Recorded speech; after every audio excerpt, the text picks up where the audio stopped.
ఎల్పీయు ప్లేస్మెంట్ల రికార్డులు సృష్టిస్తోంది. Final year student 2.5 కోట్ల ప్యాకేజ్ పొందుతున్నారు. 1700 మందికి పైగా ఎల్పీయు స్టూడెంట్స్ 10 లక్షల నుంచి 2.5 కోట్ల ప్యాకేజెస్ పొందారు. విద్యా విప్లవం ప్రారంభమైంది లవ్లీ ప్రొఫెషనల్ యూనివర్సిటీలో.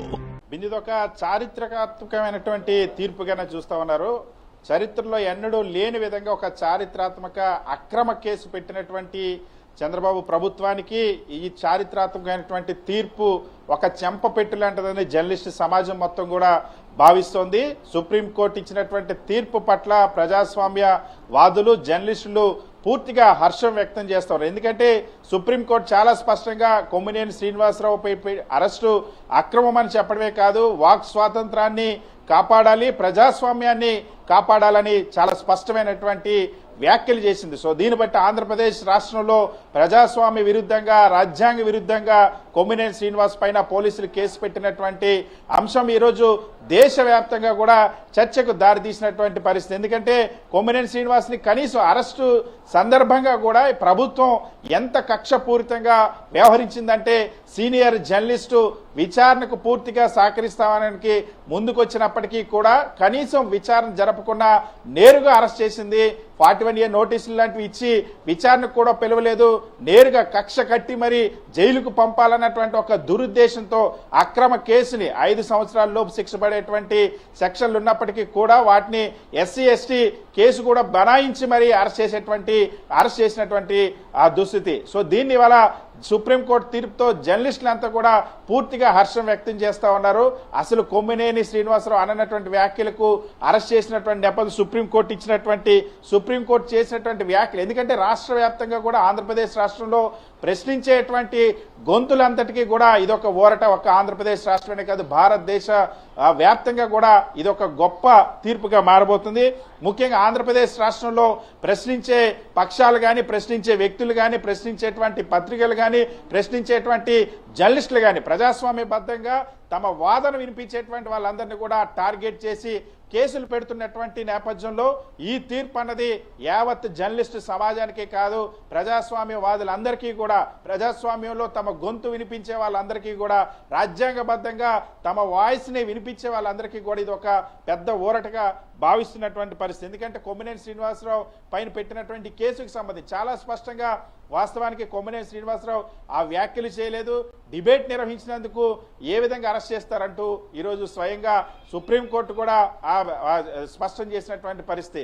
వాక్ స్వాతంత్రాన్ని అనగదొక్కడమే అన్నటువంటి అభిప్రాయాన్ని వ్యక్తం చేసినటువంటి పరిస్థితి. ప్రజాస్వామ్యాన్ని పరిరక్షించాలని సాక్షాత్తు ఈ దేశ అత్యున్నత న్యాయస్థానం అంటే సుప్రీంకోర్టు వ్యాఖ్యానించిందంటే ఇది ఆంధ్రప్రదేశ్ రాష్ట్ర ప్రభుత్వానికి, ఆంధ్రప్రదేశ్ రాష్ట్రంలో అక్రమ కేసులు పెట్టి వేధిస్తున్నటువంటి పోలీసులకు కూడా చెంపబెట్టుగానే భావించవచ్చు. ఎందుకంటే ఈ ఒక్క అంశాన్ని అడ్డం పెట్టుకుని ఆంధ్రప్రదేశ్ రాష్ట్రంలో అనేకమైనటువంటి అరాచకాలకు సాక్షాత్తు అధికార పార్టీ పూనుకుంది. సాక్షి ఆ సీనియర్ జర్నలిస్ట్ అయినటువంటి కొమ్మినేని శ్రీనివాస్ పైన అక్రమ కేసు అరెస్ట్ చేయడమే కాదు, పత్రికా కార్యాలయాలపైన, సాక్షి పత్రిక కార్యాలయాలపైన కూడా దాడులు, అధికార పార్టీకి సంబంధించినటువంటి శాసనసభ్యుల కుటుంబ సభ్యులు, భార్య, కొడుకు, తెలుగుదేశం పార్టీ నాయకులు వచ్చి దాడులు చేసి ప్రజాస్వామ్యంలో పత్రికల గొంతు, పత్రికా స్వేచ్ఛ పైన కూడా దాడి చేశారు. ఈ ఘటనను వినియోగించుకునే ఇప్పుడు ఈ సుప్రీంకోర్టుతో ఆ దాడి చేసిన వాళ్ళకి, ఆ దాడి చేయించిన వాళ్ళకి, ఆ కుట్రను మొత్తం పథక రచన చేసిన వాళ్ళందరికీ కూడా చెంపపెట్టుగా ఈ సుప్రీంకోర్టు తీర్పు నిలుస్తుందని మనం భావించవచ్చు. జర్నలిస్టు సమాజం మొత్తం కూడా హర్షం వ్యక్తం చేస్తుంది. ఎందుకంటే ఆంధ్రప్రదేశ్ రాష్ట్ర చరిత్రనే ఇటువంటి తీర్పు ఎప్పుడు కూడా రానటువంటి పరిస్థితి. ఎందుకంటే ఇటువంటి అరెస్టులు కూడా గతంలో ఎప్పుడూ జరగలేదు. ఒక్క ఆంధ్రప్రదేశ్ రాష్ట్రంలో చంద్రబాబు ప్రభుత్వ నేతృత్వంలోని కూటమి ప్రభుత్వంలో మాత్రమే కొమ్మినేని శ్రీనివాస్ లాంటి సీనియర్ జర్నలిస్ట్ ని అన్యాయంగా, అక్రమంగా అరెస్ట్ చేసినటువంటి సందర్భం. ఈరోజు సుప్రీంకోర్టు ఇచ్చినటువంటి తీర్పు, సుప్రీంకోర్టు చేసినటువంటి వ్యాఖ్యలు ఎందుకంటే చాలా స్పష్టంగా వాక్ స్వాతంత్రాన్ని రక్షించాలని సుప్రీంకోర్టు స్పష్టం చేసింది, ప్రజాస్వామ్యాన్ని పరిరక్షించాలని కూడా సుప్రీంకోర్టు వ్యాఖ్యానించింది. సతీష్, ఒక విషయం, ఇది ఎంతవరకు ఇంప్లై చేయొచ్చు అనేది నెక్స్ట్ ప్రశ్న. ఇది ఖచ్చితంగా మీడియా స్వేచ్ఛకి ఒక మంచి తీర్పు, దాంతో పాటుగా కొమ్మినేనికి భారీ ఊరట, దాంతో పాటుగా ఇది ఎంతవరకు ఇంప్లై అవుతుంది? దేశం మొత్తం మీద చాలా మంది ఉన్నారు, వాళ్ళ అభిప్రాయం నిర్భయంగా చెప్పాలనుకుంటున్న వాళ్ళు, రకరకాల ప్లాట్ఫామ్స్ పైన క్వశ్చన్ చేస్తున్న వాళ్ళ సంఖ్య రోజు రోజుకి పెరుగుతోంది. ఈ తీర్పు ఎంతవరకు ఇంప్లై అవుతుంది? ఎటువంటి అసభ్యకరమైన కామెంట్స్ చేయనప్పటికీ కూడా పూర్తి లాజిక్ తోటి, పూర్తి డేటా తోటి, క్వశ్చన్ చేసిన వాళ్ళని కూడా అరెస్ట్ చేసిన సందర్భాలు చాలా ఉన్నాయి.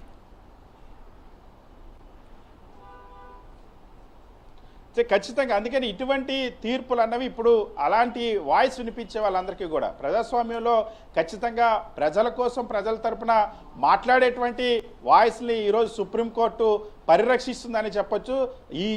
ఈరోజు ఇచ్చినటువంటి ఈ తీర్పు భవిష్యత్తులో అనేక కేసులకి ఇది ఒక రెఫరెన్స్ గా కూడా మారబోతుంది. అంత గొప్ప చారిత్రాత్మకమైనటువంటి తీర్పుని ఇవాళ డైరెక్షన్ ని సుప్రీంకోర్టు ఇచ్చిందని మనం భావించవచ్చు. దీన్ని ఇప్పుడు ఆంధ్రప్రదేశ్ రాష్ట్ర ప్రభుత్వం ఎంత వేగంగా అమలు చేసి సుప్రీంకోర్టుని గౌరవిస్తుందా లేదా, ఇమీడియట్ గా కొమ్మినేని శ్రీనివాసరావుని అరెస్ట్ విడుదల చేస్తారా లేదా, ఇంకా ఎంత దారుణం అంటే కొమ్మినేని శ్రీనివాస్ పైన అరెస్ట్ చేయడమే కాకుండా మళ్ళీ 52 చోట్ల ఫిర్యాదులు చేయించడమే కాకుండా ఒకటే అంశం పైన మళ్ళీ 4 ఎఫ్ఐఆర్లు కూడా నమోదు చేశారు. చాలా కుట్ర చేశారు.